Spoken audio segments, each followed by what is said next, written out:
Welcome back, everybody. Mike McConville here for String Tech Workstations, Stratford, Ontario, Canada.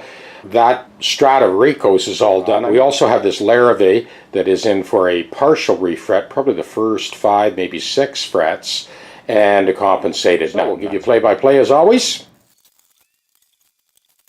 We are going to bring the action down on that saddle just a tad and sort of triple check that intonation. Those focal points will move a little bit once we put the compensated nut in.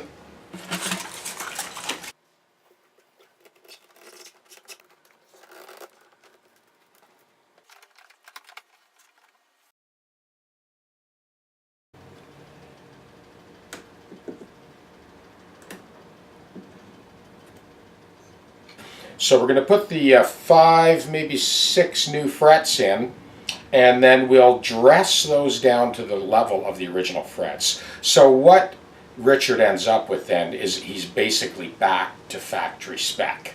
What I see a lot of the time is when there's a lot of wear in the first 3 or 4 frets, a common error is to grind all the frets down to get rid of the marks in the first 4 or 5, 6 frets. The problem with that is you basically depleted the lifespan of your frets dramatically.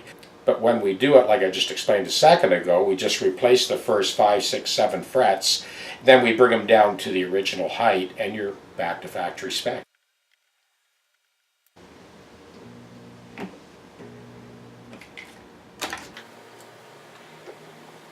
When you're heating frets, you need to move quickly, because initially what happens is the heat softens that alloy slightly and makes it a little bit more malleable. But once the fret cools, it's actually harder than it was to begin with. So when you heat it, you want to move quickly and strike while the iron's hot. It reduces the chance of chipping, especially on an ebony fingerboard like this one.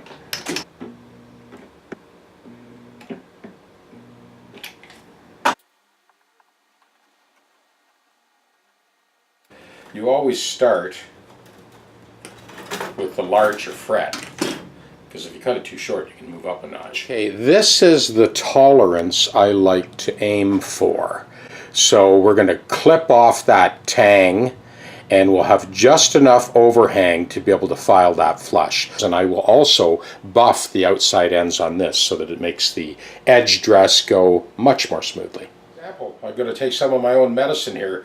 I cut that fret a little too short for here, so I just moved it up one. It actually fits perfect here.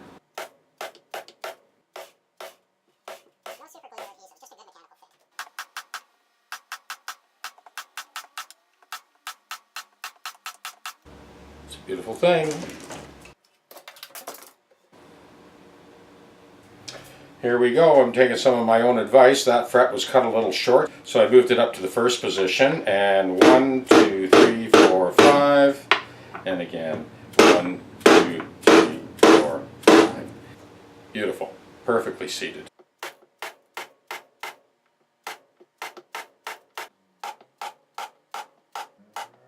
So this is my rough fit before I do the edge dress.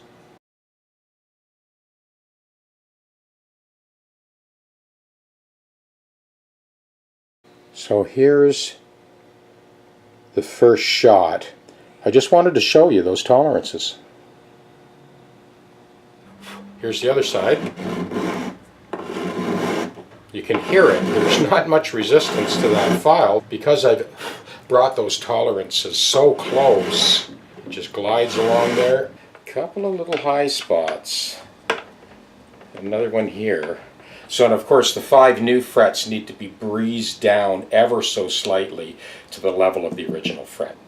So I'm going to start up at this end and just very lightly, oh, I can feel that grab. When I finish the leveling, I'll stop, give you a bird's eye view of what we got here. So when we do the setup, I'll be able to drop that saddle down a little bit more. Now, these are the frets that we want to bring down.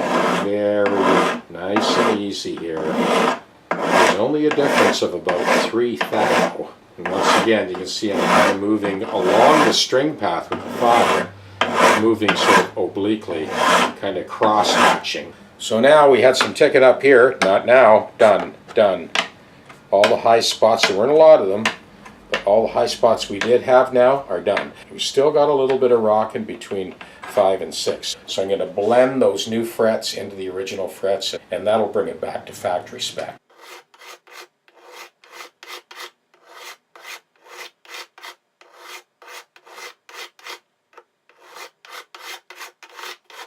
So all I'm really looking for is I just want to see some faint ghost marks across that 6th fret, and that's exactly what we've got. We'll check that again with a straight edge, and we're good. The 5 new frets have been leveled to the level of the original frets, and we are back to factory spec. Now, of course, we're going to need to do some re-crowning here. I'm going to bring you in for a closer look. The most obvious transition is from the 5th fret to the 6th fret. When I look along the length of the neck, I can at least see a faint ghost mark on all the frets. And now we know we're dead level. So we just have to re-crown and buff them out. New frets are in, level, crown, polished. This Larrivee is done. There's the original nut. There's our string spacing. We got that right on the money. And this is our compensated nut. So this is for 12 to 53, EJ16, just regular light strings, tuned at concert pitch. Now I did cut a new saddle. The high E string needed to come forward, the B string needed to come forward, the G needed to come forward a little bit, and then the A and E needed to go back. The D was pretty good where it was. It came back a little bit from the original saddle. So now we've got a compensated saddle, and I did actually raise the action up a little bit on the treble side and lowered it on the bass. Got a compensated saddle, a compensated nut. So let me strum a few chords. You can listen to the intonation on this thing now. Okay, here's our proverbial D chord. This is the F sharp.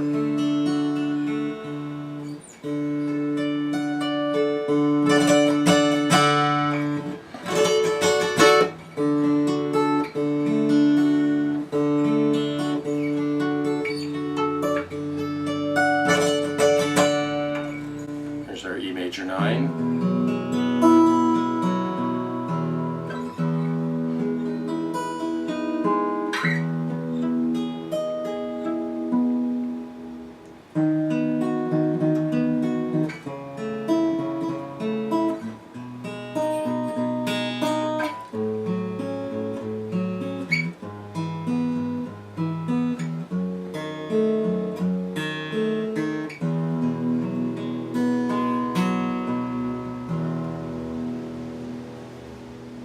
So here's A.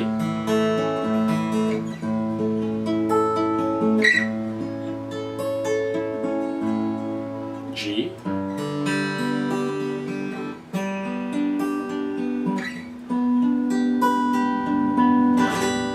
C.